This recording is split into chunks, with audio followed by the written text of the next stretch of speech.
دارنګي چې کله دی او داس وکړو په خې طریقې سره او داس په وکړو په خشان سره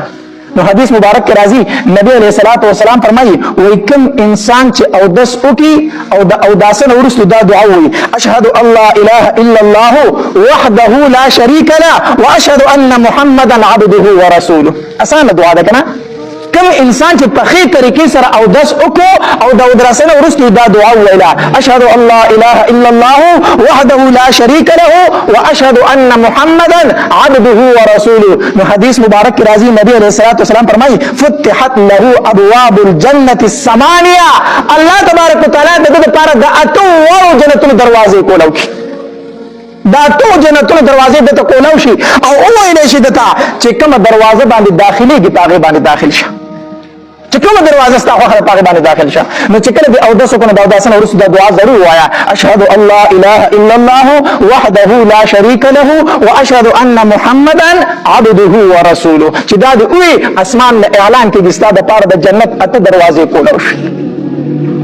بل روایت کې راځي نبی عليه الصلاه والسلام فرمایي وی کوم انسان چې او داسو کو او دا او داسنه ورسله دا دعا ویلا سبحانك اللهم وبحمدك اشهد ان لا اله الا انت استغفرك واتوب اليك دا داسنه ورسله دا دعا ویلا سبحانك اللهم وبحمدك اشهد ان لا اله الا انت استغفرك واتوب اليك چې دا دعا ویلا نبی عليه الصلاه والسلام فرمایي الله تبارک وتعالى فرشتو ته وی دا کوم الفاظ چې اول دا ولیکي دا کوم الفاظ چې دوی ویلو دا ولیکي او دا زما د عرش تلان د محفوظ اوساتای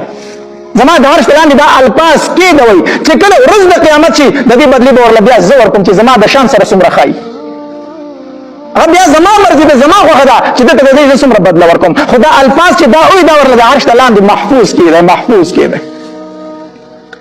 نو بهر حال او داس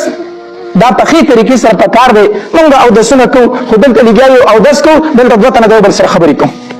نو دلته کې وبم ځای کېږي او باسي بهيږي او دلته کې دا او داسې کوم ثوابونه دا غیر محروم شو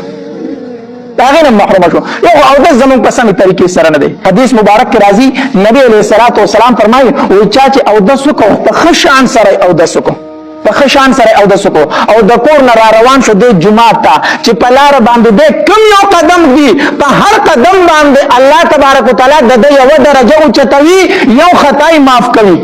په هر قدم باندې او په کوم ځایونه چې د قدم ولګېدو د قیامت پر ورځ به دغه ځایونه د دې انسان د پاره گواہی کوي